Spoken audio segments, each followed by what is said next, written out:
நமக்கு. இதுவரையில் இருந்தது போல் இனியும் வீண்காலம் கழிக்காதீர்கள். தயவு செய்து சொல்வதை கேளுங்கள். இதுவரையில் நீங்கள் கண்டது, கேட்டது, படித்தது, உண்டது எல்லாமே வேஸ்ட்.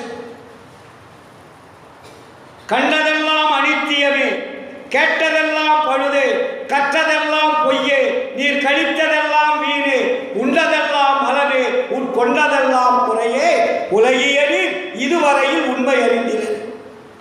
பரவாயில்ல, இன்னிலிருந்து ஸ்டார்ட் பண்ணுங்க.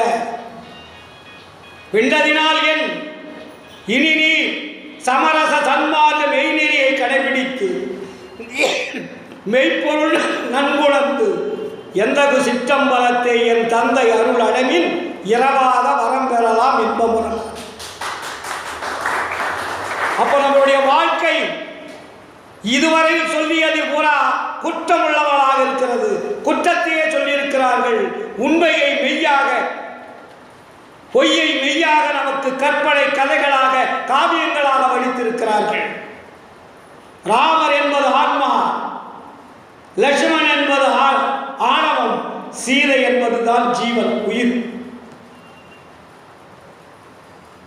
Very simple. இதான் கதை. இந்த உயிர் என்றதை இது பிரிய முடியாம, போக முடியாம, அடைபடைய முடியாம இந்த உடம்புக்குள் எந்த அளவிற்கு தன்னுடைய போராட்டத்தை நிகழ்த்திக் கொண்டிருக்கிறது என்பதை காட்டுவதுதான் ராமாயணம். மகாபாரத வேதவியாசர் என்ன சொல்றாரு? ஐவருக்கும் தேவையால் அழியாத திரௌபதி இல்லையா? 5 பேர்னா யார்? அது அவர் சொன்ன வேற 5 பஞ்சபூதங்கள் பேர். பஞ்ச பாண்டவர்களுக்கு பஞ்சபூதங்கள் பேர்.